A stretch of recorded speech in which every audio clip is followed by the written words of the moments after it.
Hello, guys and gals, me Mutahari, and welcome to another episode of Deep Web Browsing, Dark Web Browsing, Dank Web Browsing, the part of the week where we sit back, relax, and take a look at that danker side of the internet. Now, it is currently super late at night, ladies and gentlemen. Like, we're talking late, it's blacked out tonight.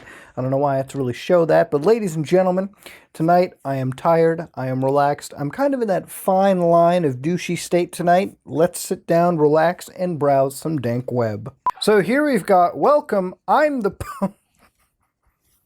I'm okay. It's too late for this. I'm the pony known as Dinky's evil twin on FimFiction. Feel free to peruse my hidden website. Alright, the stories I write, full con mostly, as an underage oh, Jesus Christ. I think I need... Okay. Alright, okay. You know what, ladies and gentlemen? Alright, I should really have some vodka before I film these, but let's go and do it. Okay, so, he's got, pony getting fucked by a horse. I'm not going to go there, okay? I keep my website here because I worry about losing my privacy, because it keeps my ISP from persecuting me, and because it keeps domain name registrars from persecuting you. So basically, he's made this so the FBI can't raid your home for reading stories about fucking underage ponies or some shit like that. You know what? Let's just check into it. So he's got some stories over here, which I've opened up right here. So we've got some stories, all right? We've got Coltaloo, Shirley Detention, BS, Irredeemably Evil, Philly Anon. Oh, God, this is fucked up. Wincest. All right, let's open up the Wincest category. I mean, we're already fucking headed straight to hell. We might as well just check it all out. So this is a whole directory. Casual as fuck. Starting to ejaculate. Okay, let's read the starting to ejaculate real quick. Now, it's going to load up some pages over here. These are all HTML pages, so if you want to read these, you can. They've got file sizes. He's got some JPEGs, which I'm not going to open. But if you read some of the stuff, so just trying inside.html is a story. Casual as fuck. And sleep impregnation. Oh, goddamn! All right, so he's got a bunch of other stuff. I've tried opening Wincest, Peter in Storefront, Straight to Bell. Jesus, I can't. Sweetie Butt, Dreamlet. Oh! All right, let's go back over here. So you can contact the dude. There is a volatile version, which I guess we'll try to open, and then, like, I need help finding an out proxy to reach FimFiction. Okay. So this is the website FimFiction, which is what I believe is what the fuck. Friendship is magic fiction. So basically, it's MLP Friendship is magic, and I think they have like a third show or something like that. I don't know. It's like where they have like humanoid versions of the ponies. Anyways, though, so this is where like people write My Little Pony stories. So they got like tags over here, right? Like MLP FIM, which everyone has. Alt Universe OC. Don't steal it. Random. It already went. So drama, Twilight, I think these are Spike. Yeah, Spike is a character. I know one thing about I watched like one episode of Kid. Okay, so I'm kind of a fucking expert. But anyways, though, this is the story. Fallout Equestria, Red 36. Holy shit, gore crossover OC. Man, I thought it was dirty when they had tramp stamps. Now they got like Fallout in that. Hell yeah, dude. But I think what's the case is when you look at the stories present over here, these are stories too dark to store on that website. So what he's got, basically, all right, for lack of a better fucking term, is Dinky's evil twin on FimFiction is basically him or her posting the fucking destruction of pony pussy, all right, without getting banned on here. Because, I mean, if you go to this site over here, you're not going to do it. Like, when Diamond Dogs kidnaps oh, Jesus, no way. They got a... No way! Is that a Metal Gear? Oh, Christ, dude. Ah! All right, so, yeah, if you wanted to see a pony getting fucked by a horse, this is the website over here. Now, I don't particularly want to go into it too much. The problem with this page over here is that it's actually not working the best way possible. Now, I'm actually getting timeout variants of it over here, so I don't think I can access anything. In fact, the amount of time I've dedicated to this, it seems as though that the actual page has died. And that's a big problem with deep web browsing, is that when you want to actually look for a lot of these pages, they do die. Like, sometimes these services go, so maybe the service has moved, maybe Dinky's evil twin has bit the dust, but in all likeliness, ladies and gentlemen, I don't think we're going to see any pony destruction. So, yeah, fun foray into the world of the deep web. Jesus Christ, what a start. Let's hope things pick up from here. Alright, so this is the Mokele Membe. We received this email from Bruce in Canada. Woo! Great White North, how you doing? A friend of mine told me that he saw in the news actual video coverage of a oh my god, this is the thing that Rob knew about. Holy shit! I have a friend in my life named Rob who's a big conspiracy theorist guy, and he was reading up on Mokele Membe, so what a fuck. Alright, let's go into this. They said it was undeniable proof, or something like that. This was about a month ago, early August, late July. Have you heard anything about this? I've been searching the net and couldn't turn anything up. I would love to see how valid this report is, and how credible the people who filmed it are. If you hear or find anything on this matter, I'd greatly appreciate it. Thanks, Bruce. Bruce is referring to Mokele Membe, a creature that is rumored to live in the Congo. There are alleged audio recordings of it bellowing. Some people claim that when shown drawings of a dinosaur, natives say that the drawing is Mokele Membe. As far as we know, nobody has ever taken any of course, nobody's taken still photographs of fucking Bigfoot properly. Nobody's done it of Nessie. I would like to believe, like, mythical creatures, but, like, at the end of the day, man, we live in 2019. Everyone has a fucking DSLR in their cell phone. We should be able to take photos of these creatures. I'm just saying. We have heat drones now that can find this, okay? If we can find, if we can find anybody on the planet, we could find a Mokele Membe. If there's a dinosaur that exists, we should be able to find it. I'm just saying. So anyways, it is of interest to some people. They think it would be undeniable proof. All right, so they have strong evidence that the conventional geological timescale is wrong. We don't believe it would change the mind of evolutionists, even if Mokele Membe is captured alive, brought back to a major university or zoo, and determined to be a real dinosaur. Evolutionists will merely say that a small population of dinosaurs managed to remain alive, without being detected for 65 million years. We know this for a fact because that's what they said when the coelacanth was discovered. Before 1938, the coelacanth was known to have been extinct for 65 million years. Now, 10 to 15 are caught every year. There is even a website devoted to keeping the coelacanth from really becoming extinct. What? Yeah, so okay, coelacanth information. All right, so so this is something that originally was considered to not exist, like it was extinct, but now we find 10 to 15 a year. That's actually really cool. I didn't know that. So now at least I learned something. This has been a very educational episode of the Deep Web, so let's be happy about that. So anyways, let's go down. A living dinosaur, it was said, would be no more amazing than this incredible discovery. Despite the importance of the discovery, the website says, the National Geographic Society, Nature, and the Smithsonian Institution jumped on the bandwagon, decreeing a news embargo, which kept the coelacanth research community in the dark for another year. So basically they were suppressing the fact that they found an extinct creature, which is bullshit. They also described the turf forest that suppressed information. Would Mokele Membe information be suppressed too? I did not believe the scientific community was like this heavy with the turf forest. Let's calm down, people, okay? Let's put down the Uzis, the test beakers, and fucking get rid of the Kevlar padded lab coats. It's science, all right? Not drug cartels. Calm down, dude. Anyways, if Mokele Membe does exist and is a dinosaur and is captured alive, evolutionists will treat it as the coelacanth. Evolutionists will argue about who has the right to study it. Dude, I'm just saying, if I found a dinosaur, I'd be creaming my pants, dude. That'd be like real-life Jurassic Park, homie. I'm just saying. Most of what they learned will be kept secret. We will find out if dinosaurs were warm or cold-blooded, but that's about all. Evolutionists will marvel at how dinosaurs were able to exist for many millions of years without leaving a fossil trace. Evolutionists may even eventually admit that dragons, leviathans, behemoth, and the thunderbird really were dinosaurs. But they will say it just proves the other dinosaurs lived longer than previously believed, and that for the fossil record, it is very incomplete. This will bolster their argument that the reason we can't find any missing links is that the fossil record is so incomplete. After all, if we could not find any huge dinosaurs in the last 65 million years of strata, what are the chances of finding missing links? What the evolutionists would like you to forget is that the time scale associated with the geologic column is based on the idea that certain fossils. Okay, so we don't know if Mokele-mbembe is a dinosaur living in the Congo, but what we do know is the coelacanth dinofish is alive and on the verge of extinction today.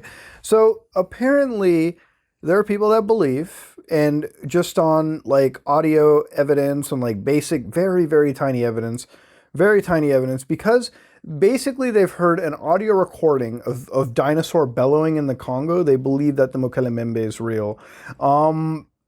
Look, I'm just saying audio can be very faked. So then again, who am I to say? Maybe the Mokele-mbembe is real and I'm just being kind of a troll. So let's actually go see over here. Maybe they have the actual audio tape around over here.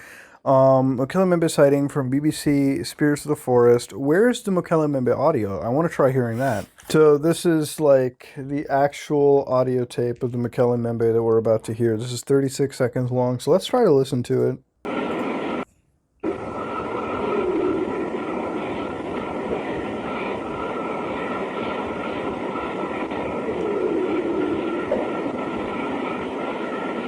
I don't really hear anything.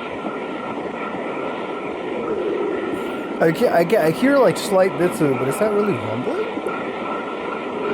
Yeah, you hear like the.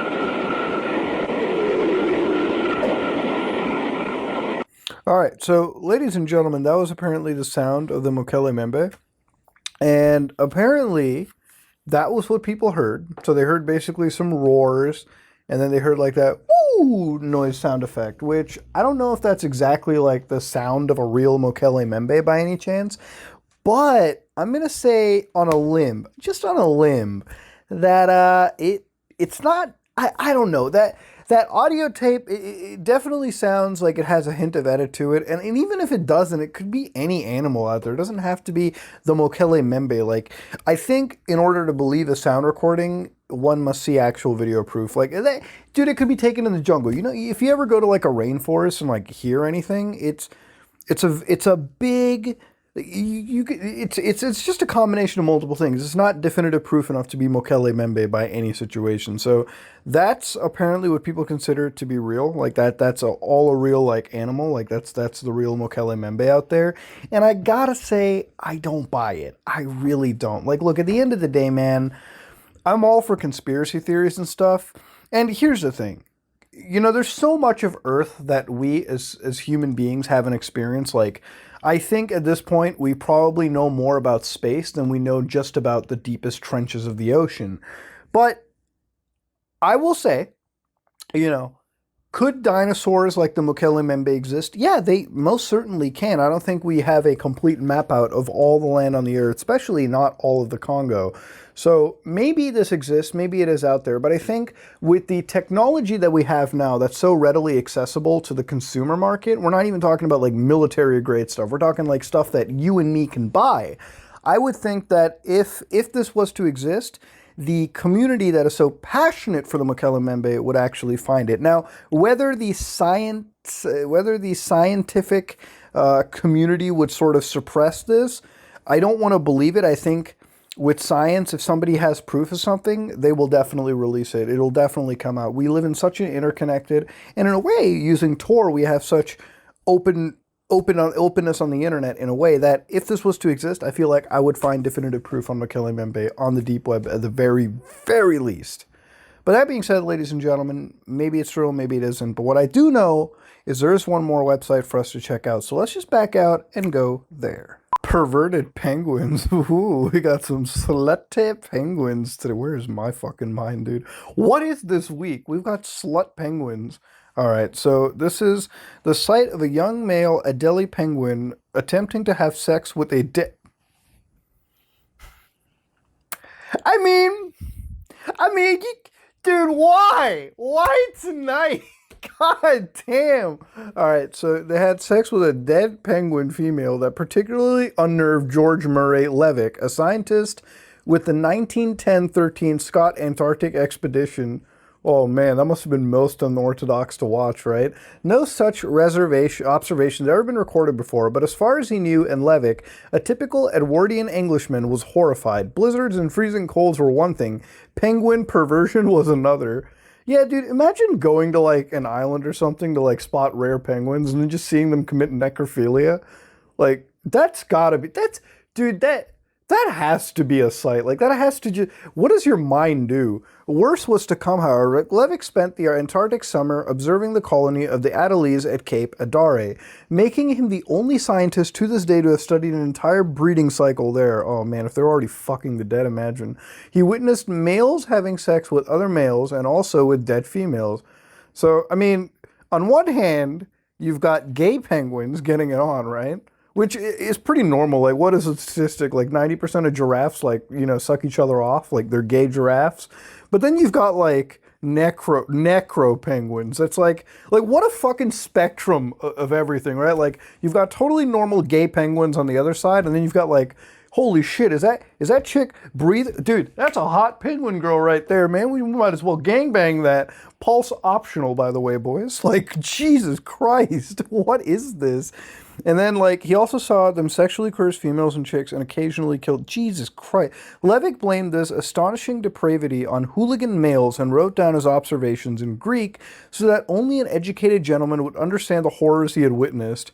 Imagine cracking open a fucking rare book, like this book, as an educated gentleman, you know, with your pipe in your mouth by the fireplace and just reading about, like, penguin necrophilia. Like, I would never fucking read a book after that, dude. I'd feel betrayed. Jesus. So, yeah, apparently these penguins are fucked up. I knew penguins were gay, but I'm shocked about the necrophilia. I actually am, too. I didn't know that penguins did it like that. But then again, there are some, like, weird... Isn't it, like, what is it, walruses are, like... There are some creatures out there that are, like, absolutely fucked up in the wild. Like, I think walruses are messed up. Like, walruses are really fucked up animals and shit. Penguins having sex with something cold and dead sounds like the makings of a modern marriage. Ha! Ha! Oh man, you can tell everyone's like dead and middle-aged inside on this website. I love it. So it's okay because penguins do it. I wonder what you think if penguins committed farm murders. It would be okay because penguins do it. Atheist, checkmate. I mean, what does that have to do with anything? How do the penguins even know if something is dead? I think animals, while they are extinctive, can tell if one is dead or the other. I don't think creatures... I understand that us humans are higher life forms, but I think telling something dead or alive is pretty fucking knowledgeable for every creature out there. Maybe nobody told the stupid bird. If the carcass hasn't moved in 6 months, then surely. Yeah, of course they're going to fucking realize it. Yes, they do. Penguins have the intelligence that something no longer lives. How many animals do? Yeah, I think most animals will figure out if something is dead or not. It's just kind of how it works, you know, like, ladies and gentlemen, animals have some form of intellect. Christ. But the more and more we go down, ladies and gentlemen, these people are talking about the situation. And by the way, this is an 8-page affair, so let me actually go all the way to the 8th page, see what I can find over here.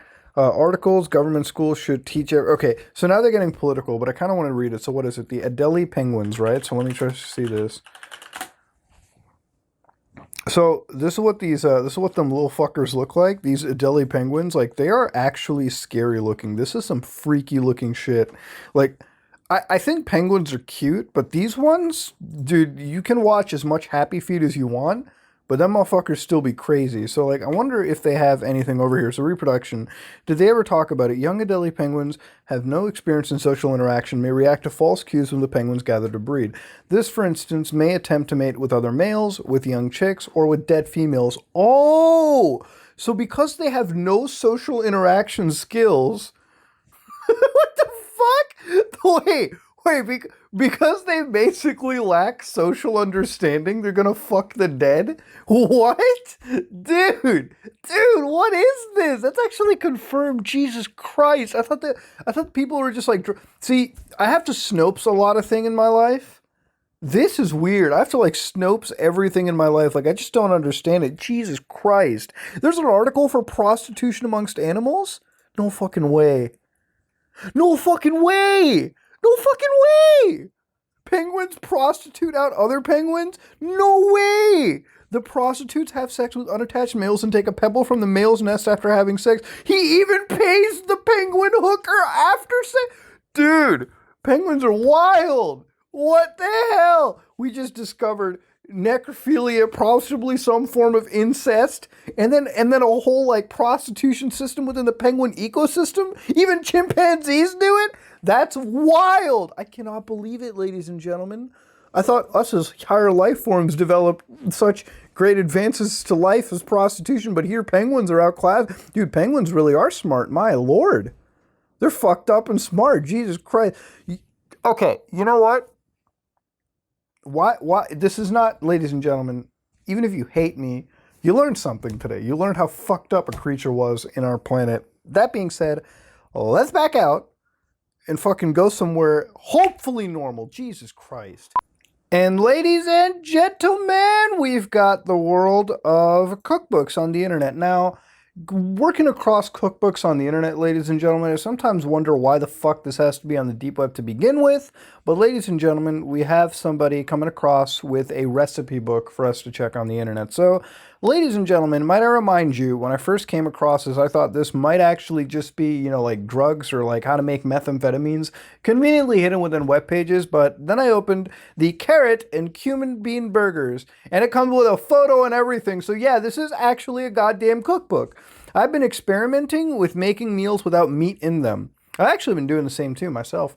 The idea being that we could once or twice a week potentially have a meatless meals, bringing food costs down, as well as introducing a bit more nutrition variety.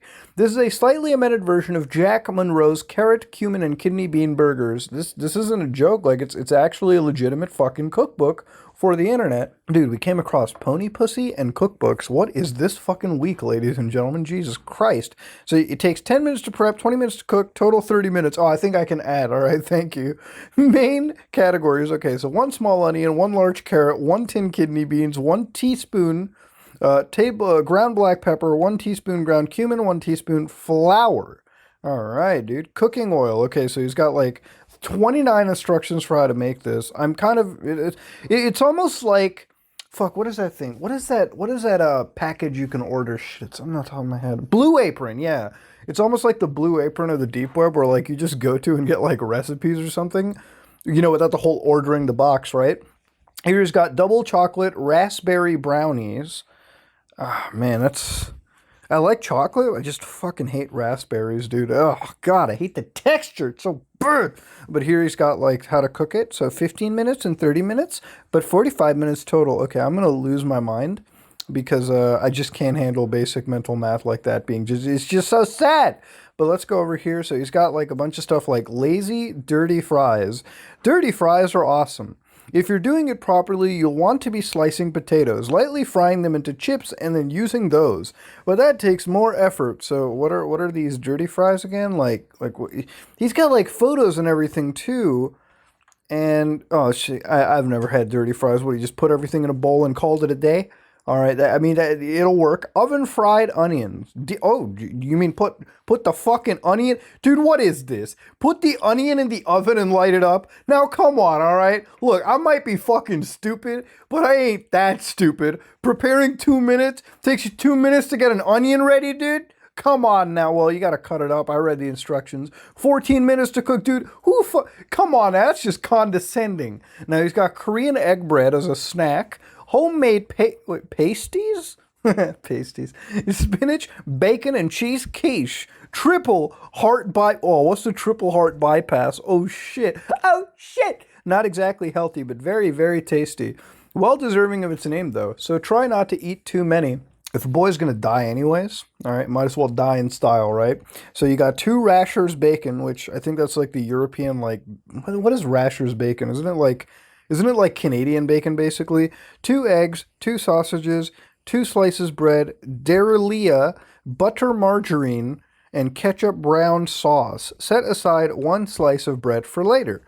Okay, so he's just got this going. Now, apparently, from what I've got over here, they actually have a recipe book you can go to that's not just the deep web. So over here, it's the recipe book that's on the clear web. See, a lot of the websites we go to have clear web variants. So, like, if you ever wanted to see this in reality, you can go to it on the clear web. So this is like recipepook.bentasker.co.uk. So it's a UK-based website. That's where the rasher bacon came from. So, yes, I am very cultured today. They've got drinks as well. So if you want Shocking sunrise. Vodka jelly shots. Oh, man, dude, I haven't had vodka jelly in like years, dude.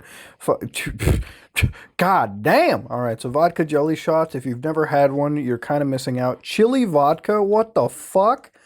Spicy twist on the traditional favorite. Don't use cheap, poor vodka, but also don't risk ruining good vodka. Use something mid-range. Jesus, dude, I will use whatever the fuck I can get my hands on, all right? Motherfucker, what? All right, for 1 bottle of vodka, 4 thin chili peppers. So basically is what? Gonna infuse the fucking vodka with the chili? Jesus, that's what I want, dude. Just that hot burning sensation down my throat. Why not? Vegetables he's got, so you can get vegetables. All right, you can get drinks. What is the mains at actually? So this is where the bean burger's from. Cheesy chops, sticky chicken stir fry. It's got a bunch of... Dude, it's a fucking cookbook. Why does this need a deep web variant? What government is going to track you down for your quick veggie curry? I mean, I like me a veggie curry. Don't get me wrong. I don't think the NSA is going to fucking send an assassin sniper team to your house because you came up with a quick veggie... Although they might, dude. I mean, that would be...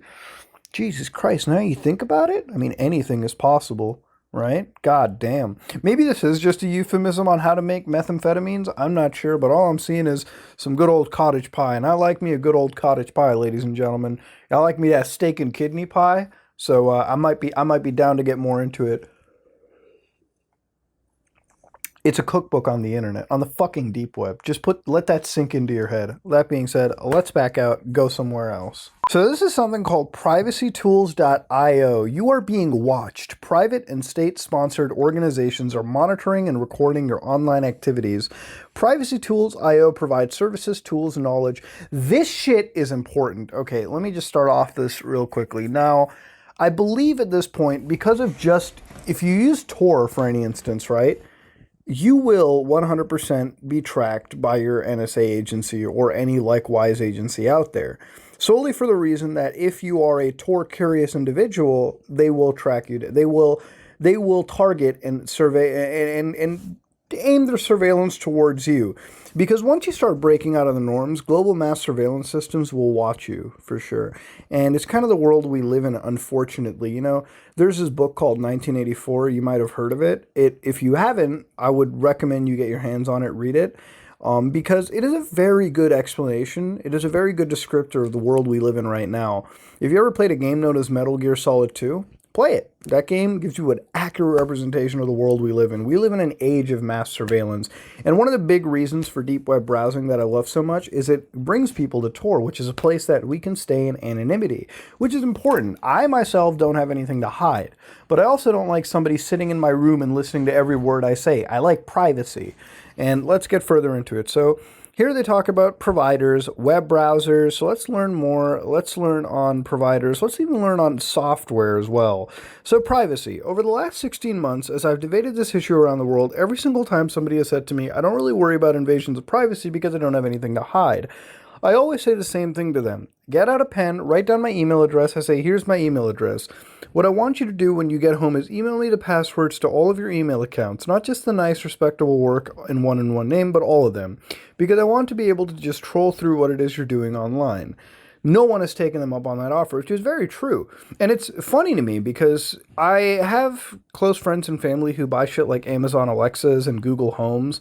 And it's really weird to me that people are willing to pay about $100 usually, roughly around there, to buy like a fucking microphone for their home, right? Like, I've never understood the Amazon Alexa trend, right? Like where people buy like these Alexa microphones, and just to have the convenience of ordering a product from Amazon by talking to it or like getting the weather information or connecting it with home tools.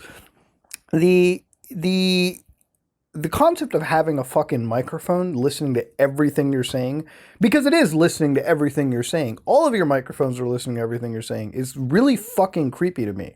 Anytime you're using a free social network out there, it's mining your data. Because if you think about it, you are the product, okay? If you're getting something for free, there's nothing free in this world. You're the product. So when you come down to anything like this, any free service you use is storing, retaining, and processing your data, whether it is through artificial intelligence, pumping into machine learning, whatever, so on and so forth. That's the kind of shit you get into. But this person has given us tools to understand things. So these are browsers that you can use, such as Mozilla Firefox, which is an open source browser. I use it. It's a pretty solid browser. The Tor browser, the Brave browser, which is something new out there. I haven't really been digging too into it. They've got browser fingerprints, which actually shows how unique your browser can really be. So if you have certain things like fonts, browser types, add-ons, like they're saying, if you pick stuff that is super unique to you, that's your fingerprint right there. Whereas if you use all generic shit, you can actually lock up and make your browser as generic as possible. So the concept is, and I'll give a quick example. Let's say that you connect to a website, right? And you have like a ultra-wide monitor, like for me in this instance. My monitor's resolution is 3440 by 1440. Assuming the fact that I always use full screen in browsing, which I don't, but let's assume that fact. If I connect to a page and they dig up my browser fingerprint, it'll say that my display resolution is 3440 by 1440. So if I'm the only one with an ultra-wide on a tiny forum out there, they'll have my IP logged with my monitor resolution. And anytime monitor resolution shows up in the log, they'll know that it's most likely that person. And they'll narrow it down to me. So that's what it comes down to, ladies and gentlemen. That's roughly what your browser fingerprint is all about. So they've got browser recommendations. They've got providers that you can use. And this is an interesting 5 eyes, 9 eyes, and 14 eyes. So basically with these 14 eye surveillance systems, these surveillance networks, so 5 eyes for instance, means that Australia, Canada, New Zealand, the UK, and the US, the federal agencies that operate, like the NSA, Canadian Intelligence Services, these agencies already talk to each other. They disclose anything. They're able to spy into data all they want. They're able to, any VPN that operates in any of these countries are forced to give up data and log data. So basically, if you buy a VPN that is hosted within these countries, you're basically fucking yourself over. You've bought a pointless product. These are countries where they have to disclose encryption keys to authorities. Like if you don't do it, I believe it is obstruction to justice, all that kind of stuff. So related, why it's not recommended to use a US-based service. It's not recommended because the United States as a country is one of the few countries out there that has a actual surveillance system that's been leaked out. For those of you who don't know, something called PRISM, which is a NSA program that happened where, and still happens, where it is a complete U.S. surveillance system. So these guys have backdoors in everything. Every major service you use, whatever it is, they have a backdoor. They can look at what you're doing at any given time. And if Edward Snowden hadn't leaked it, it would still be hidden to the world. So yeah, the United States is probably one of the most guilty countries when it comes to running a mass surveillance system. So when they say land of the free, land of the monitored is more what it's like, which is kind of par for the course for any country that's out there, right? Like whether you go to China, whether you go to Canada, you'd always be tracked. So unfortunately, it is the fucking weird dystopian world that we live in now. And Warren Canary. So basically, this is a very good source on how to keep yourself safe online. Because, ladies and gentlemen, at the end of the day, I believe people are entitled to privacy. And if you're one of those people that says, "Hey, I have nothing to hide. I don't give a shit about privacy." Look, at the end of the day, it's about having fucking rights and not being spotted and not having your life spied into by the government that you fucking pay at the end of the day. So ladies and gentlemen, without getting way too patriotic, I'm actually glad we came across the site because it's a very good indicative experience of why I like showing the deep web. The deep web allows me to read stories about banging ponies and fucked up penguin stories and figuring out how to cook some goddamn really good onions in the oven. And if it wasn't for that, then, and the government was able to spy on me, maybe I wouldn't be able to be free enough to do that, even though I pretty much put my face to that way. You know what? That being said, ladies and gentlemen, that was privacytools.io. I hope you kind of learned something. Sorry if I got too long-winded with that. I get really passionate about this shit to begin with. So that being said, if you want to learn about security and privacy, very good website right over here. But that being said, let's back out, go somewhere else. Whew, ladies and gentlemen, that was an interesting episode of the Deep Web. We've come across some super weird shit. I would say that we came across dinosaurs, the ever-lovely world of cookbooks, which are actually just cookbooks, not a weird way to make, meth or some shit like that or launder money. We've come across how to protect ourselves. We learned about messed up penguins. This has been one of the weirdest episodes of the Deep Web that I've ever done. And I hope at the end of the day it was enjoyable, Ladies and gentlemen, I think ultimately I will ask you a question. What do you think about the Mokele